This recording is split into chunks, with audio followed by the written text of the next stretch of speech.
we'll go through everything. Okay. But if you get tired and want to stop, just let me know. But we'll take you through right here. So this is, the first floor, our grand hallway. Whenever we have an event, this is always the Senate entrance here. Of course, you're going to see Albert Pike in a lot of different areas, and here's one of them, a bust of Albert Pike here. And we have a Masonic and Americanism Museum. Let me turn on this light for you. Oh, wow. We've got, Teddy Roosevelt. yeah, Lee Harding. Those were all Masons. all of these presidents were Masons. And so we've done a little bit for some Masonic history. We put together a timeline that has a little bit of Freemasonry in general, but then really gets just deep into Arkansas history. But again, organized Freemasonry, the way it is today, started in 1717 in England. Of course, Freemasonry is much older than that, but organized the way it is today with Grand Lodges and subordinate lodges dates back to 1717. So, a little over 300 years ago now. Yes, amazing. So, there are some president that's been a Mason. Not since Gerald Ford. Really? Yeah. Might explain a lot to you. Maybe that's a lot of it. Absolutely. Yeah, so those were the men that were Masons, and then we've got a few artifacts, some Scottish Rite caps. That's the thing with Scottish Rite, everybody has a cap. Okay, that was my question about the photos downstairs. So. Yeah, everybody has a cap, and so whenever you join the Scottish Rite, the first black cap that's what everybody is. And then we have an invitational body within the Scottish Rite called the Knights of St. Andrew. And that is a service organization, and so it is members that have kind of shown to be more active than the average member, and they are invited to be in the Knights of St. Andrew, which is the Glengarry next to it there. And then the Supreme Council in Washington, D.C. bestows honors in a biennium every other year, and that is what is denoted with the red cap, the Knight Commander of the Court of Honor, and then the white cap, which is the Inspector General's Honorary, that has the Cross of Lorraine there. The other one, the blue one, is just a 50-year member. So any member that is a 32nd degree black hat but has 50 years of membership, they turn to a blue cap. Every jurisdiction has either a deputy of the Supreme Council or a Sovereign Grand Inspector General, which is an active member of the Supreme Council. The SGIG, or active member of the Supreme Council, wears a purple cap, and the deputy wears the white cap with a red band around it. So at any point, a jurisdiction either has a deputy, one deputy, or one SGIG. Yeah, we've got a little bit talking about Brother Wilbur D. Mills. He was a member here. And then Sid McMath talks a little bit about Sid McMath, who was also governor of Arkansas, and a member here. Charles Rosenbaum. I'd say he was. He was the fourth SGIG leader of the Scottish Rite in Arkansas, and he was the man responsible for building this building. Oh, wow.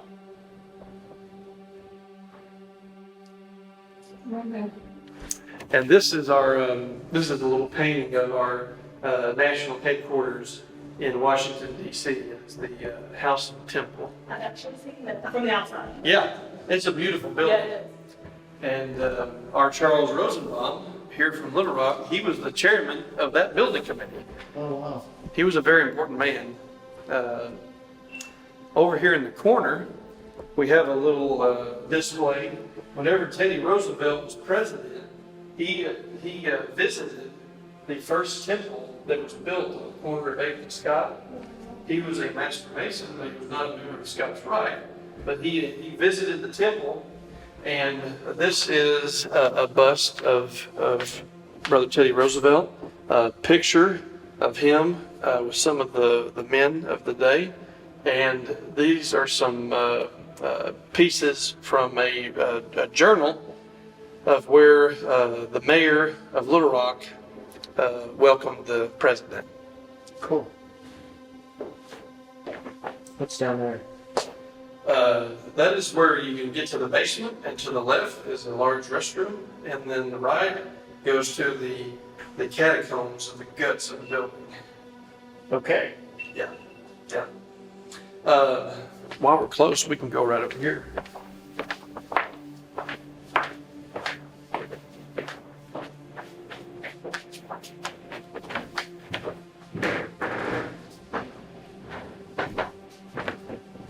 These two tablets. Oh, wow. These two tablets were installed into the facade of the first and second temples that we had, which these paintings show where they were at. Those white sections are where these were installed. So these are already well over 120 years old. And they had been taken out, and we assumed that they were broken by mistake whenever they were being taken out, whenever this building was being built. And then they were lost until they were found in the middle of somebody's field. And so they've sat in the basement for about 30 years. And whenever I started working down here, we decided to clean them up and put them on display. Yes. Each section is approximately, where they're broken in half, is about 320 pounds or so. So they're over 600 pounds together. And when were they found in the field, do you know? I believe, if I'm not mistaken, I'm thinking it was sometime in the 80s that they were discovered and then brought down here. And then ever since then, until about just a few years ago, they were just in the basement, just sitting there. No idea why they were in that particular field. No idea. No idea. How great. But they're pretty neat. One of them is a dedication to one individual man who was the leader of the Scottish Rite in Arkansas during the Civil War, James Austin Henry. So we've got some information about him and his portrait. And then this one is talking about the set of Scottish Rite bodies that existed during that time. We've got behind you here an actual photograph, and it's one of the better photographs where you can see these tablets installed. Sweet, yeah. This picture here was from 1905. So It's amazing. So, like I told you earlier, whenever the temple was burnt in 1952, this is a Bible that's surviving, and that tells a little bit of a story about it, how it was found, and that everything was just utterly destroyed all around it. Wood had even collapsed down over it. But the Bible was charred, but not burnt or anything like that. So it's pretty, yeah, you hear about those stories over and over again, you know. These are the charters for the sets of bodies that we have. Every organization, you know, has got a charter, and so those are our charters there. And then this is the Lodge of Perfection. This is where we have our monthly business meetings. So we'll go in here and turn some lights on so you can take a look at that.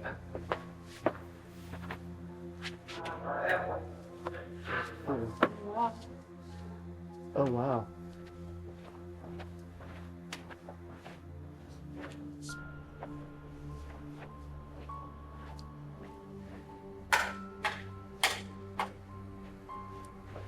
This is beautiful. Thank you. This is much grander than the small town Yeah, Masonic lodges of right. Yeah. Absolutely. The little rural lodges that you'll see, you know, some of them can be a little rough.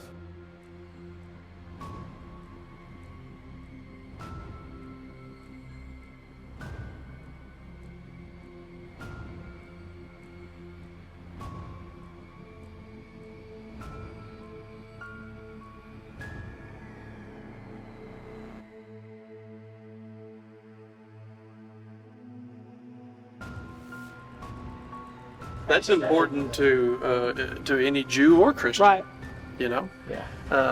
But that's the whole crux. Like everything builds off of that event, and so that's obviously a portrayal of. You have, like I told you earlier, you know, these men. There was not really speculative masonry at that point, but they were operative masons, and so these were craftsmen. They were skilled to earn the wages of someone that could cut stone, and so here they are at the quarries, and then you got the cedars of Lebanon, and then in the middle there, you have the temple being assembled. What's with the marbles? Oh, yeah, that's how we vote. Oh, wow, cool. Yeah, that's how we vote. White is yes. Yeah, white's yes, and black is a no. It's kind of. I'm a daughter of the American Revolution. We kind of have a similar voting. I've never seen anything like that. That's really cool. Well, the phrase, oh, he got blackballed. Yep. You know, I went over there and they totally blackballed me over there. That's where this comes from. Wow. Yeah. Or you ever heard of someone, I went and talked to that guy and he gave me the 3rd degree. That's another Masonic connection. Yeah. And that one I never caught. But anyway, yeah, it's white balls or black balls, and yes or no. And whenever a man's joining the lodge, whenever he's seeking to be a Mason, it has to be unanimous. So if there's one person that throws a black ball in there, it doesn't happen. Why did they do that? Right. There's so much that surrounds two men in particular. You have in purple King Solomon, and then you have in the red Hiram of Tyre. And of course, we know about King Solomon. He's very prevalent in the Bible, but Hiram of Tyre is in the Bible too. Not as prevalent, but he's in Kings, and he's the one that supplied all the building materials for the building of the temple. So anyway, there's lots of legend that could surround, well, how do these craftsmen know how to do this? That's the secrets of a master mason, How did the ancient Egyptians know how to cut those blocks to build the ancient pyramids? How did they get them up there? Yeah. Yeah. Aliens. But it's a secret. But it's Not everything needs to be answered either. yeah, everything will be revealed in time. That's right. Yeah. But is it not intriguing? It's Oh, very absolutely. intriguing. Absolutely. I think Egypt is one of the most interesting. If it wasn't so dangerous to go there, I would love to go there. Well, and interestingly, so I lived in the Yucatan of Mexico for several years, and Chichen Itza and several of the other smaller ruins there are built Right. exactly like that. the pyramids in There's a Egypt. bunch of pyramids that And- structurally match all over the world. Yeah. China, There's South there's America. no way they could have shared that knowledge because they didn't Absolutely even not. know they existed over Right. here on this other Yeah, continent. so isn't that Yeah. So how did that get around? maybe it was like that? Yeah. It was. Alien Masons. This is the kind of room that you'd almost expect to find like a hidden room or something. We've got one.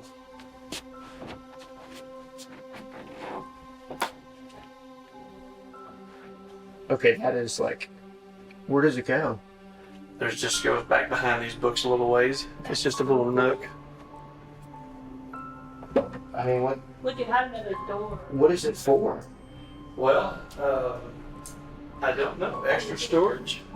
Look at this. There was actually. There was another door. Yeah. Whenever I started working here, the way I found it was it had. We gotta take a picture of that. That's awesome. I've got a light I can turn on too. Men joining the Scottish Rite over the years. So they're class pictures of whenever they held a reunion. That's what it's called in the Scottish Rite. A reunion, and they receive the Scottish Rite degrees and become a Scottish Rite Mason. And so there's some down there from about 1905, and then it comes down here to the 20s.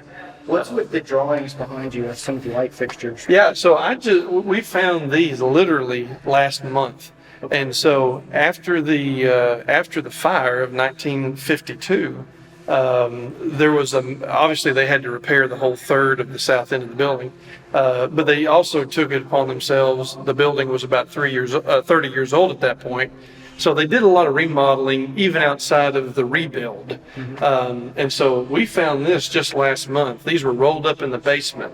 These are artist drawings of the light fixtures that they ended up making for us. And so I just had them framed recently and put them out here. That we didn't even know we had them. They were in the basement? They're in the basement. See, that makes me want to check out the basement a little more. So it's pretty neat. Pretty neat because these are the light fixtures that are in our main banquet hall down I there. noticed that. That's that center one in the middle of the dining room. So it's pretty neat. But yeah, we're still finding stuff. I'll bet. Just found those. This is where we knocked a hole in the wall. And a little bit more talking about the fire. What's going to go in there? So that Bible Yeah. that we showed you, we're going to build a little cove, Oh, and we're actually going to put it over here now. like glass, put it behind glass and Yeah. stuff there. Cool. Yeah. So we're going to move it over here, and this will kind of be the wall that talks about the fire going forward. This is our roving room, which is basically a big men's dressing room, but this has all of the regalia for the Scottish Rite degrees that we do. Do the different colors signify different like degrees or? Yes. Yep. So they're numbered like 21st degree, 23rd degree. And everyone that would be in attendance would be wearing the same. Now everybody that's in the actual cast. Okay. Yeah. So usually the men that are out there either are members that are just attending the reunion or the men joining. They're just in a coat and tie usually. Okay. But then the cast is in this regalia here. They're beautiful. They are. Yeah, some of them are much newer, and then some of them go back to around the 30s before the fire. They survived the fire. There were several men that were police officers and firefighters, and whenever they heard that the temple was on fire, they came down here and threw them out of the windows and saved them. Oh, that's amazing. So we'll go back to this fire.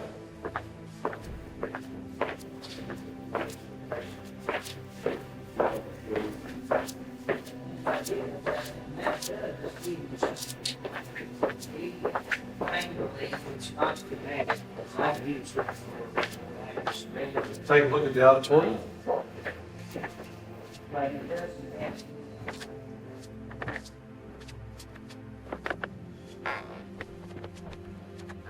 Yeah, when I came in here at first, I was completely blown away. Yeah. I would have absolutely not expected something like this in here. This is gorgeous. What is this used for? So this is where, when a man joins the Scottish Rite, this is where he receives his degrees. Let me get some more of these lights turned on.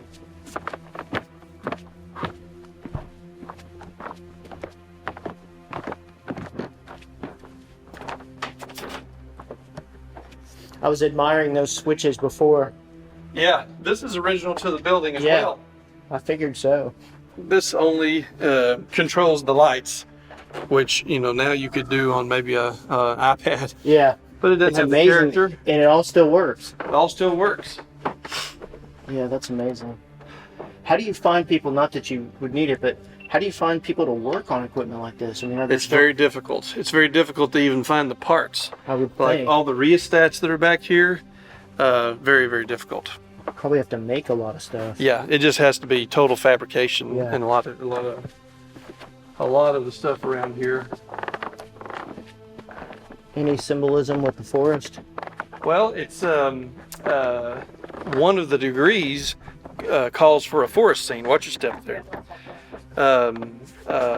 There's 104 individual drops up here Oh wow. that create, I think it's about 50 different scenes that we've got. And obviously, some scenes take multiple drops to create that three-dimensional look.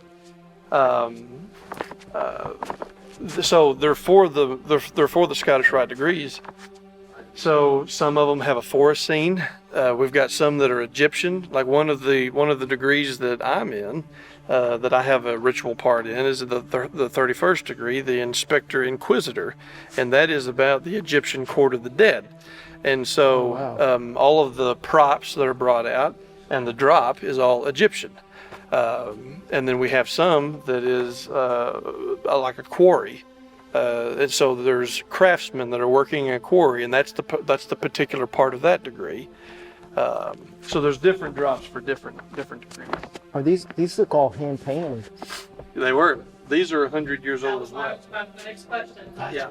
That's amazing. These were hand painted in this room by Thomas Moses, and he was paid $10,000 to paint the 104 drops that we've got. And then he hung them with the rigging system here. Of course, we've got Charles Rosenbaum and Albert Pike. Again, Charles Rosenbaum built the building, and Albert Pike was the first leader of the Scottish Rite in Arkansas, and went on to be Grand Commander for 32 years in Washington, D.C. Rewrote the ritual of the Scottish Rite. So he was very important. So you were from Arkansas? No, he was from Boston. But whenever he traveled south, he was trying to make it down to New Orleans and got lost. And he ended up in Arkansas, and so we got lucky there. Sherry, can you imagine having to clean the chandelier? Luckily, that lowers down to the floor. Oh, does it? It's on a low-geared pulley system. That probably makes it much easier. Yeah. If you crank it by hand, we actually have a very slow, low-geared drill that we do it with now. But whenever you lower that by hand, it takes about 3 hours.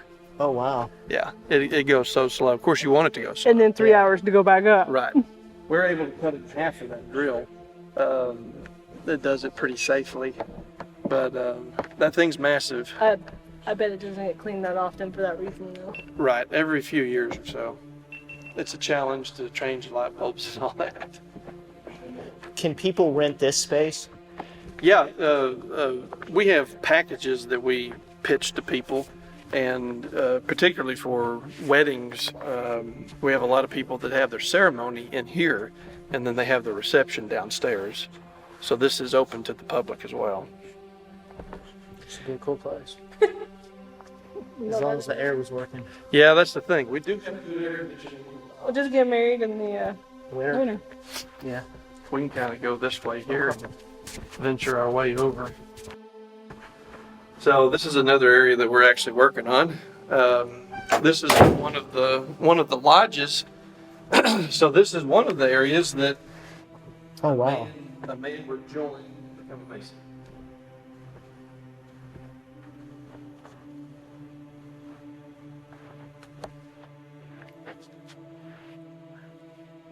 And we're trying to get this room prepared and painted now.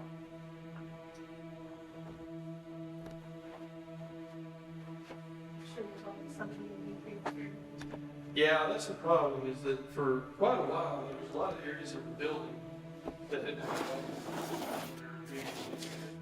and so there's obviously been a lot of damage done because of that neglection. And so now there's a lot of work to be done, unfortunately. Right here?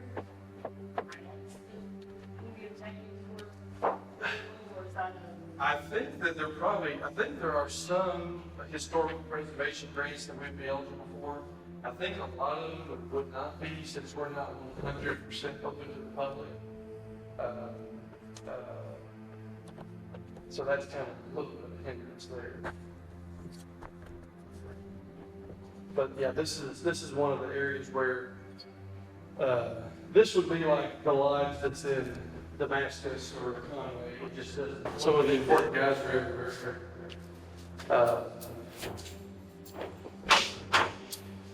This place is much more, I mean, it looks big on the outside, but this place is, 156,000. I mean, It's massive. large inside. I know. Whenever you start walking around and you start going through door and door and door, you're like, how is there still room Yeah, to have another room this size? I mean, you literally, if you didn't know what you're doing, you could probably easily get lost. Oh, absolutely. Absolutely.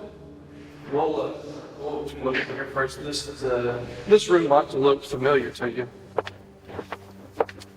Fan. Oh, wait a minute, I gotta take a picture of that. Like that? Still using flats. Yeah, no breakers, just fuses. That's 1920s right there. Yeah, and it still works. Oh, yeah. Look at that fan. I know, that's what I said. Oh. Not OSHA approved. I'm sure. We have. A child could lose a hand in that. Oh, wow. So, we've got two of these rooms.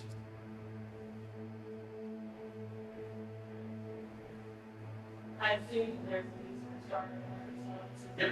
Yep. Women have to be coming for somewhere. That's right. That's right.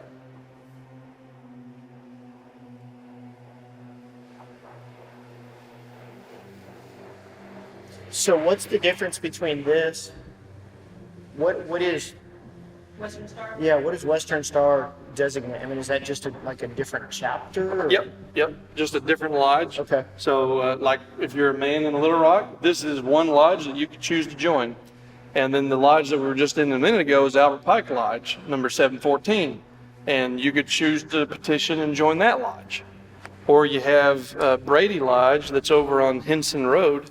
You could join that lodge. So yeah, this is just another one of those subordinate lodges that you could choose to join. Now, did the Western Star,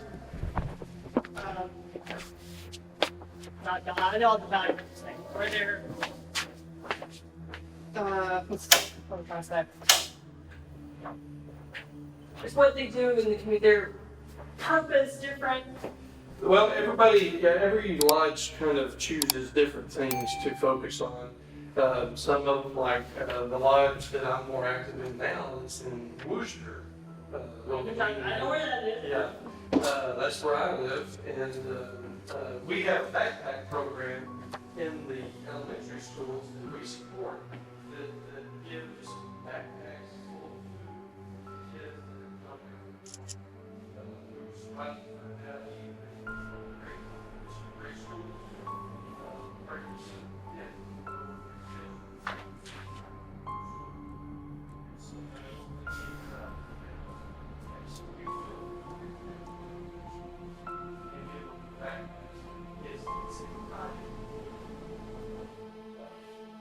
So every lodge.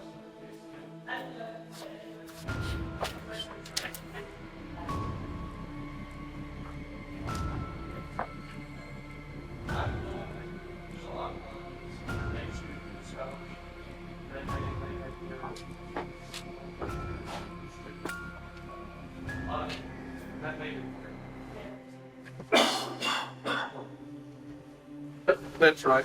Didn't know if there was something I didn't know about.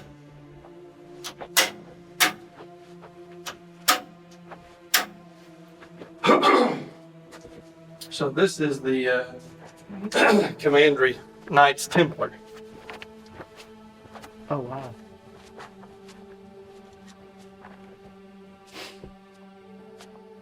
Is that a pipe organ? Oh yeah. Wow. Does it work? It doesn't work extremely well, but it is still operational. I've heard it, and it doesn't work extremely well. It's one of those things that has been neglected. And it's one of those things that's hard to find people that work with that type of stuff. Yeah, I'm sure.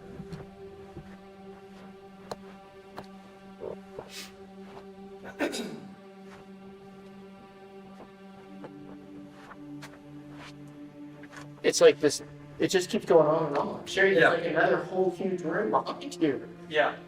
This next room over here is the chapter room, and Jesus. where the Royal Arch chapter is. Yeah, see, this is the only Masonic body in the fraternity that requires the member to be a Trinitarian Christian. Oh. So everything else, whether it's the chapter in the Council of the York Rite or the Scottish Rite, anything else. Just keep going.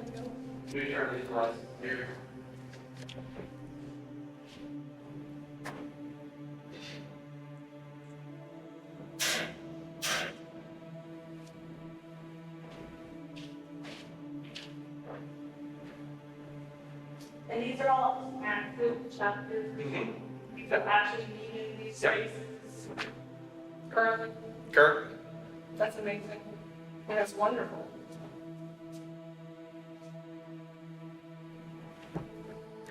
These are the parts of these are the York Rite bodies.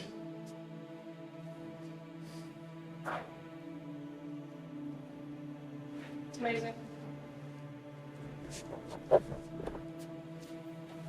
Well, that would be really piece of furniture for them. Yeah. That'll be a fit in the house.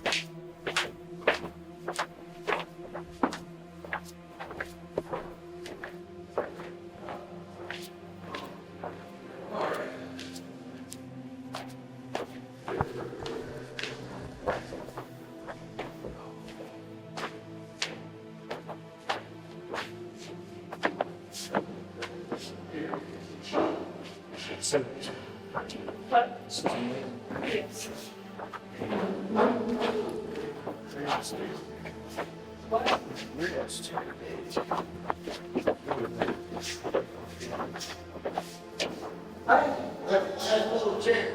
Well,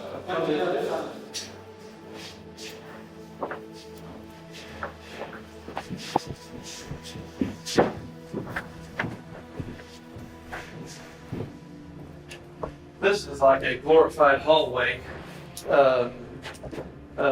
We call it the Shepherd Alcove. This is the fraternal room. I'll show that to you too. This is Joshua Shepherd. He was the longest serving leader of the Scottish Rite in Arkansas. And so we've kind of dedicated this little area to him and have his portrait and a little bit about his story in there. This is a kiosk of reunion class pictures going back, I believe, to the 50s. Yeah, 1955.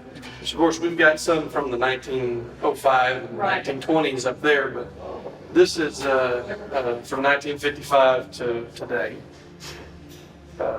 Class pictures of the thousands of men that have joined It's amazing. over the years. What is the symbol on the wall? So you got the triangle, which is very important in Masonry, but then that is the yod, with the Hebrew letter. Yeah, that's what I was wondering. Yeah, it's the Hebrew letter, which is the first letter of the name of God, and so that is very much tied to the 14th degree in the Scottish Rite, which you have that Latin phrase there, which is what virtue has united, death shall not separate.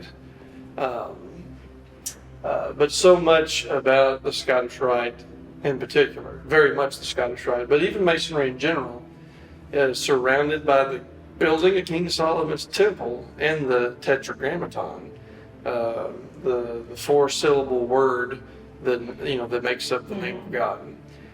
And so, like on a 14th degree ring or a lot of Scottish Rite rings, my Scottish Rite ring, it has the triangle and the yod in there, Hebrew letter for the first letter of the name of God. I love the symbolism. Yeah. It's just, It's much deeper than you right, no, really absolutely. recognize, I guess, Absolutely. from the outside. From the surface. Yeah. Yeah, definitely. And the Shriners, always being a Masonic organization, and they're more of the fun, but very charitable. And so sometimes people may get the connotation that that's all that Masons do. They like to have fun and they dress up as clowns and they help children. Ride those little tiny cars. Or drive those little tiny cars in a parade, and that's what they think Masonry is. But it's much more than Right. that. And that's not all that Shriners do either. And that's not all that they do. I mean, what they do with children is Right. extremely helpful and great. They team up with, like you said, the Scottish Rite Hospital with cleft palates and burn units. But they're very good at PR. Yep. And so that's why they tie in so closely with Masonry, and that's why everybody thinks that's what every Mason is, because they're very good at PR. They are. So they're little fences. That's right. That's right. So anyway, this is Albert Pike's house that is here in Little Rock. It's over on. I've never seen that. Yeah, it's over on Rock Street. It is owned by the city of Little Rock now. It's supposed to be a part of the Art Center, but so far they haven't really done anything with it. This is what people, whenever they talk about the Terry Mansion.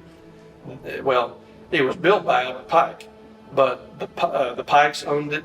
Then the Fletchers owned it, and then the Terry family owned it. So it's the Pike Fletcher Terry Mansion. And so the Terrys willed it to the city of Little Rock. So it's still over there. So it's near where the art center place is that they're working on? Is that the? Well, it's like so Scott Street's right here. If you were to go up 7th Street and just follow 7th Street, you go up, I think it's probably 2 or 2.5 blocks, and it's on the right. Okay. Not to check out. Yeah, definitely. I don't think they're letting anybody go inside of it right now.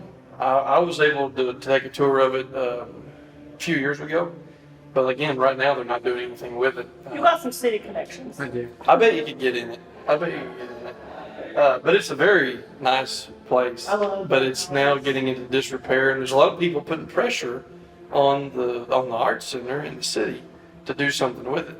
But anyway, that was Pike's house that he built pre-Civil War. Yeah. So do you know what year it was built? It may be on one of these. 1840. Wow. 1840. Yeah. It's almost 200 years old. Yeah. When you said pre-Civil War, I was like, wait, that's really old. Yeah. Yeah, that was some 20 years before the Civil War. That is amazing. That, again, to think about building a house like that 200 years ago. Right. Which it probably took them 10 years to build it. Right. And it was $8,000. Which, that was a ton of money. He was very wealthy at that time. How? He was a lawyer, and he made a lot of money representing Indian tribes to the Supreme Court. Really? Because he spoke several different Indian languages. Huh. And whenever he was he was a Confederate general for a short period of time.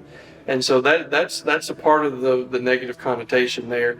He was a Confederate brigadier general, I think maybe less than a year.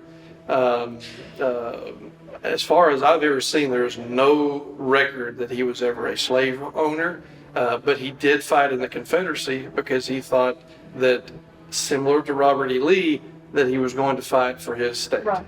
But again, there's lots of negative connotation there, especially these days right now. But anyway, he did fight at the Battle of Pea Ridge and lost, did terribly. And then that's where there was a lot of scandal because he was given a brigade of Indian soldiers from Oklahoma territory. That's what he was over because he could speak their language. He had already been meeting with those people, and at the end of the battle, the scandal came from that several of the Indians had scalped some of the soldiers, and they directly held Pike responsible for it. And he was, in so many words, he was basically like, well, what do you want me to do about it? I can't control what happened, But that followed him around, and then he began to get in trouble with his superiors. Eventually, he resigned his commission. And so then at that point, not only are you not in good favor with the United States, you're no longer in good favor with the Confederacy. Yeah. So he went to Canada for a little bit and eventually had to come back once he was able to be pardoned. So very interesting. That is a very interesting. But yeah, he was a lawyer here, a self-taught lawyer that passed the bar, and he eventually argued several cases before the Supreme Court for Indians' rights. And so he had made a fair amount of money, and then some of it he did pro bono and never got paid for some of the stuff that he I did. just went walking. Oh, Just freaked me out a little bit. there you go. Oh no! You're right. I thought, wait, a You can go shadow went walking by, and I realized it was somebody. No, I work over here, so sometimes I just gotta get up and make a lap before my sleep. It's Totally understand. Is this locked? Maybe the ghost floating through. Hold on. There's some pool tables. Y'all must really like to play pool. Yeah. This is our fraternal, and so we decided to invest in a couple of pool tables around. We got a snooker table that we were waiting to recover back from I was told that you guys like pools so much that there is a woodworking shop down in the basement specifically to maintain pool tables. Is that true? There's, I don't know that it's specifically to maintain the pool tables, but there is a full-fledged workshop down there. There is. Yeah, we'll look at it. Okay. Yeah, I don't believe it's just for that purpose, but we do have it. We do have it. There's only, how many pool tables are going to be? 3? There's one, there's 2. Yeah, there's another one over on the other end. Yeah. A whole workshop. Well, you never know. No, it's fine. So, again, Albert Pike. This is his most famous quote. It's a little hard to see. We have done for ourselves alone dies with us. What we have done for others in the world remains and is immortal. That's a good quote. Yeah. Now I feel like I need to find the picture of Albert Pike to bring up house. It's a very good quote. Yeah. Yeah. So that's, It's a nice area. oh yeah. Yeah. Let's slow down. Yeah, I don't think I've ever seen a picture of the guy smiling. A painting or anything of him smiling. Now we'll go downstairs. Okay. Now again, there's a lot of areas that are going to be rough after this because this is the basement, so. Sometimes those are the best. Oh yeah, definitely. I love that y'all have not modernized like the tile and stuff. I think that's just, Oh right, yeah. So. there's all kinds of treasures down here. Oh, definitely. There's a.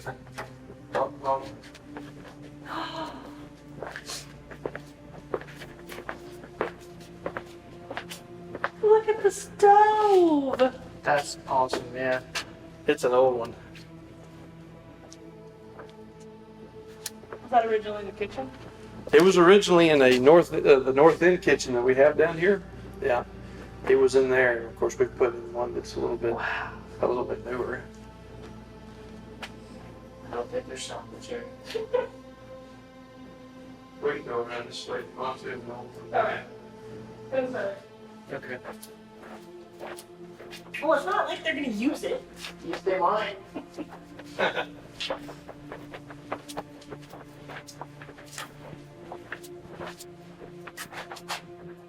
Right now, we're under the big diamond. So where we started at, we're directly under it.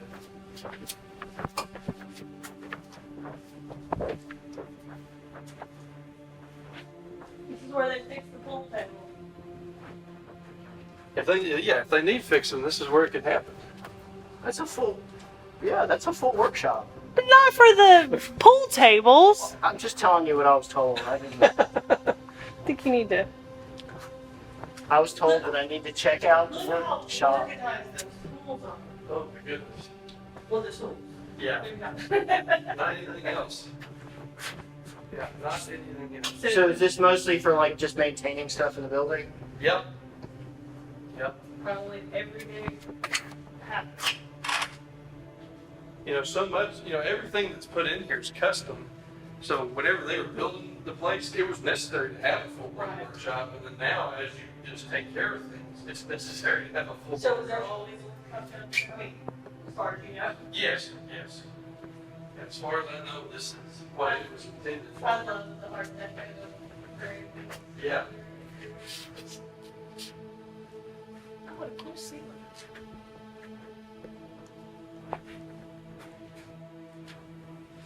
Yeah, I guess that's just like a structural fixture that makes it forward, thicker, strong. Without, yeah, I guess that's what you also say. Right. Right.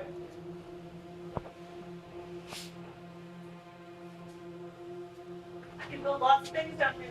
We do a lot of furniture. This is really nice. I mean, it's well lit. I mean, it's very. Oh yeah, it's just, you know, junky like a workshop. And we've gotten done just within the past couple of months of doing a significant amount of more than normal in the way of remodeling. We tried to use the pandemic. That's a good spot right there. Oh yeah. Definitely. The pandemic to catch up on all Yeah, yeah. We had more downtime than normal. It's a pretty normal.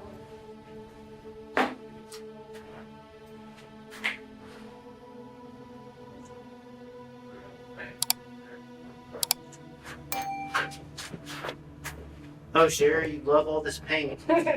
Spray paint, all kinds of stuff. Like Oh my that. goodness. See, I told you I could redo a lot of stuff in here. Yeah. Oh look, they have that hammered paint that I like. Look at these old chairs. Look at. I have a thing for old chairs. We have a house full of old chairs. Borders on fetish for chairs. Yeah, that's really nice. Those are really cool. Were those like, look, are those like chairs from one of the lodges? I think they were some of the original chairs that were used on the north end, and then you know, usually if we have modern stuff is like the 50s for us. You know. So, probably a stupid question, but do y'all ever like have a garage sale or sell stuff? We haven't yet. We haven't, but Well, if you we do. probably could. Seriously, If you if do. you did, there's Holler yeah, at you. please. There's definitely some stuff in here. Oh, look at that. That's cool. There's definitely some cool stuff that I think would. No way. Is that what I think it is? Is that a coffin top? That's what I think it is. Oh yeah. Oh yeah. Definitely. Is it a real coffin? No, it's not a real. It's for the. It's for the For the- debris. Yeah. I think that's the old one that they don't use anymore. That looks like the white coffin we have, Sherry, with the face thing. Yeah, except ours is real. Oh, it's a real one. And it was a child's coffin. Oh. It's Victorian. It's. Yeah, seriously, if you have a garage sale, call me for real. For real. I told you he collects weird stuff. So. Well, we have our fair share of weird stuff. I guarantee you. Well, I mean, that's when we have a child's coffin in there. Actually, we have two. Well, you get rid of some of your junk, you get some extra money for the. Yeah. I'd totally be. It'll go to get home. Yeah, Somebody that can appreciate it. Right. absolutely. Yeah. I really don't know what that's about, but it's been there forever. All right. Yeah, did you see that door? Yeah, I just said I really like that door. Yeah. What is this? This piece? Do you know? It's. Or what is it? Yeah, I don't know. They've always had a bunch of like old brochures and stuff in it. I don't know It's an whatever. amazing piece. What it I was. mean, obviously, it for. wasn't down here originally. I No, don't think. no, it wasn't down here originally. I don't know what it was originally intended for. You need to get it down here. Mhm. Yeah, look at that thing. That's old. Yeah. Look at the groove worn right in down the middle of it.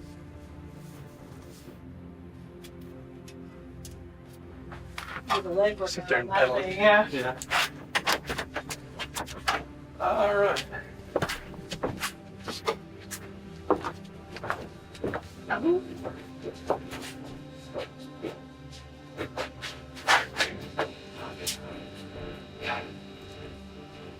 That's a little creepy. Yeah, it really is. What's back there? Another area where there used to be a small boiler. We'll go that way. Okay. Too. All right. It just looks extra creepy Yeah. with this green door. Oh yeah. This was our building was on the list of places to go during the Cold War as a fallout shelter, and so we had state issued radiation detectors and civil defense canisters that were like 33-pound canisters that had carbohydrate supplement in it. That way, if there was a nuclear fallout, you could survive for a while, you know? Why is that thing called? Well, because we have Coffin Elevator on the first floor. Written for like. That's what it was built for. There used to be a lot of funerals here, but we haven't done that in a long time. But yeah, there's a coffin elevator just not far from where we're at.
Forgot to ask you that. Do you have any idea when the building, how much it would cost you?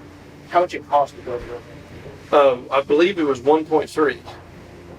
Yeah, 1.3. A lot of money now, much less back then. Yeah. Yeah, we've done it for the calculator to see what that would be today, and of course it was insane. Yeah. You know? Like incomprehensible.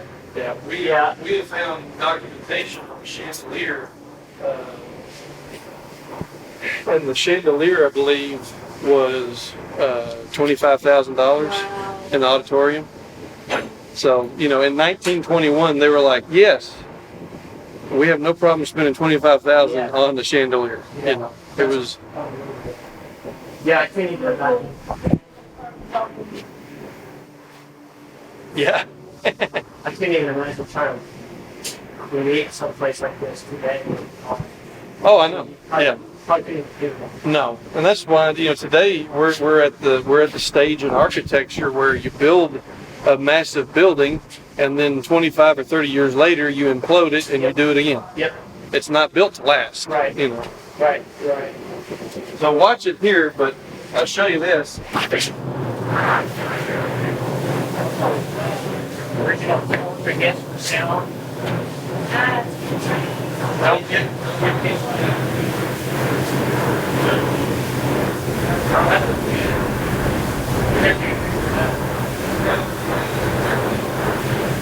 And it still works.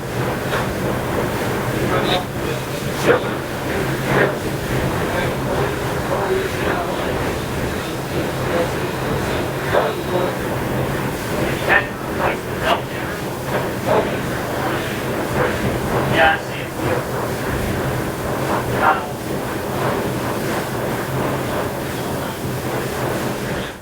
Yeah, that's amazing. And then this stage is back out to the boiler again. Bathroom. I could see where this might be a little creepy at night. Oh, yeah. No, just down here. What, anything here? Just a storage room. The rest of the building, no, not so much, but Turning off lights at night by yourself, first couple of times, a little bit, Yeah. when you need the clapper. Yeah. Hello. Well, and especially whenever you think you're the only one down here, and then it turns out you're not the only one down here, that's a good way to get startled, Yeah, I'm sure.